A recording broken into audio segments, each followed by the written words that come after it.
Don't confuse this kit with a goof, guys. This is a Zaku 2 high mobility type belonging to none other than the Zeon Federation ace pilot Robert Gilliam. So this is a premium Bandai kit. That's right, guys, premium Bandai review. I'm pretty stoked about it. This kit is on the real grade scale, 144 scale for the exact comparison.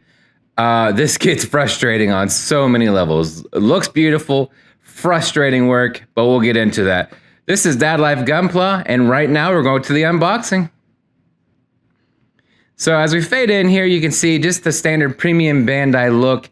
Gorgeous cover, as usual. Not too much to it, just that basic premium kit. This is a little bit older of a model, but that's all right. It's still based on that real grade frame, which is actually quite a bit frustrating. Everything's pre-molded. So take a look at the runners. There is some parts that will be left over for the kit later, or not for this kit, but for other kits. And you can see that they were designed for different Zakus. So you do have a little bit. Right there, some springs, guys. Yeah, we'll touch base on that a little bit later on in the show because that was kind of annoying. But as you can see, there's a decent amount of runners in this box. It's a pretty good size model kit. And you can see with all these runners here, you get a nice blue, nice cream, some blacks in there. You do have some pieces left over for other Zakus that were based off of this similar kit. This is very much like the Johnny Ridden kit. So let's get into this review. Here is everything you guys get right out of the box. I did nothing with this kit other than the straightforward snap build and also loose pieces. If you can't see the hole in the chest, right there it is. But don't worry, I'll lose more. Real quick, let's take a look at the frame. This is what I mean by the pre-molded frame. Just right back to it, guys. So everything you get with the kit, you have the Robert Gilliam Zaku 2 in that beautiful blue and cream. A little bit of black mixed in there. Again, everything is straightforward. It's no water slides. I had a couple issues with the water slides. Let's take a look at the weapon sets on here, guys. There's a nice heat hawk, kind of standard with all Zakus, it seems like. And then you also have the standard gun that comes with it. And there's some nice motion on these kits, on these weapons. Not the heat hawk, it's straightforwards. I will say also with these kits, they come with a nice peg on there. And it'll peg into the hands. And that helps hold it in place. Then you have your standard bazooka, the standard Zaku bazooka everyone loves, familiar with. And again, some movement on there, mainly in the handle, the extra grip on the side there. And then you have this big daddy bazooka right here. It's the giant bazooka that comes with it. Again, you would have seen this with the Johnny Ridden style kit as well. Fantastic. The scope even moves and opens up on it. There's so much they packed into this little kit for these things. And I absolutely appreciate Bandai for doing these. It makes it so much better when you're coming to display different poses. And I would point out real quick, you do get a Robert Gilliam that comes with it. You've seen it in the opening display too, so that's kind of nice. And attachment for the weapons on that side shield there. Take a look at the mobility of this kit. Again, this is a real grade kit. If you guys are familiar with the older style real grades, they are actually pretty frustrating. The eye is actually painted. I could not get the water slide to actually adhere to the eye. Don't know why, just would not go. I don't know if they're a little bit older or should have ordered some new water slides for it. But I did just go ahead and paint the eye. And I'll point out some of the other mobility on this. There is some nice movement in the arms for that. As you guys can see, I wanted you guys to see that. Very little movement in the actual, right there, the torso. And those pieces right up front just fall off constantly. I mean, barely move it, it drops. Again, this is a real grade frame. And so, the older style real grade frame. And so you do have that kind of stuff. Limited mobility in that skirt, kind of seen with like the older Zaku kits as well. And the feet, even though they're relatively flat, they got that standard build, it doesn't want to hold its pose well on the ground. So you'll want an action base for this kit as well.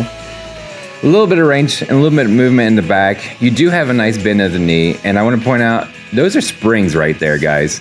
Each one of those blue pieces is an individual piece attached. You actually build it by running it through the spring through the runner pieces, and then you snip off the runner pieces. A little bit of a difficulty process, especially when it doesn't want to stay on the spring. So I did drop that a couple of different times.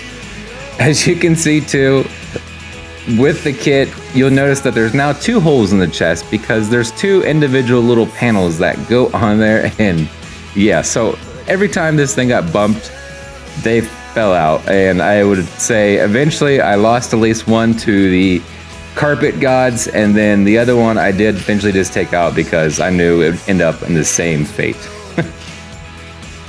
So let's go for some displaying. I will say this kit does have a nice appeal. It is beautiful for displaying out there, and it does have so much of a different feel than just the standard Zaku, mainly because it is in that beautiful blue that's more commonly seen on the goof kits, you know, the Ramba Raw style suits like that. But this one is really nice. It has that, and that white is actually, like I said, a little bit of a cream. So it has a whole different feel than most of the Zakus that you get out there. You know, not the standard pink, red, or green, or beige, you know, the desert style too. But with the posing, because it is that real grade frame, it is kind of limited in what you can do with it. There's so much mobility. You know, a couple of positive things with it though is because of that real grade, there's so much good part separation on here. There's a lot of nice details with this kit because of that. And again, I didn't panel line this. I did not do any kind of water slides on it. The only thing I did just was the eyes. So, I mean, as you can see right here, it looks solid without all that detail. If you want to put it, if you just want to do a straight snap build and you want to put it out there, go for it, man. It looks really good. There is a nice amount of detail on it though. So if you want to take the time to panel line it, go for it too, because it will be worth it in the long run, guys. Absolutely gorgeous. So a couple of things with the real grade Zaku. If you guys have not built one of these, just so you know, again, I'll point out the legs on the sides, they are springs, and you do actually run them through the actual individual pieces on the runner and then snip it off. Next, I'm gonna go with the mono eye. There is a nice mechanism in there that if you adjust the head and turn it, it will actually turn the eye with it as well. Unfortunately, it broke on me pretty fast too. The peg that holds the mono eye in place and is too skinny for the kit. Honestly, it's too thin. It doesn't support, you know, the actual mechanism. So it broke off extremely quickly on me. So the eye is kind of stationary. I can open it up and move it just like a normal high grade Zaku. So, you know, keep that in mind too. There's a couple of spots I wish that would have probably been addressed a little bit better, but this is an older kid and it's kind of expected with that. The cream color on here is actually really nice. I like the different style that it brings to the kit. It's a nice accent too. So that's kind of a different and unique piece of this kit. It's not your standard Zaku by any means. And another major difference between the Zaku 2 and the high mobility type, of course, is those larger thrusters, around, especially around the legs and then on the back some. So there is a decent amount of layering to that. They're not just a simple cover. There is a lot of building that goes into those pieces separate. So just keep that in mind. There might be a way to display it even. It's almost like an inner frame. It's almost like a middle frame on top of a, you know, inner frame. Guys, thank you so much for the views. Make sure you smash that subscribe button, hit that like, and drop down in the comments what's your favorite Zaku type. You know, until next time, love.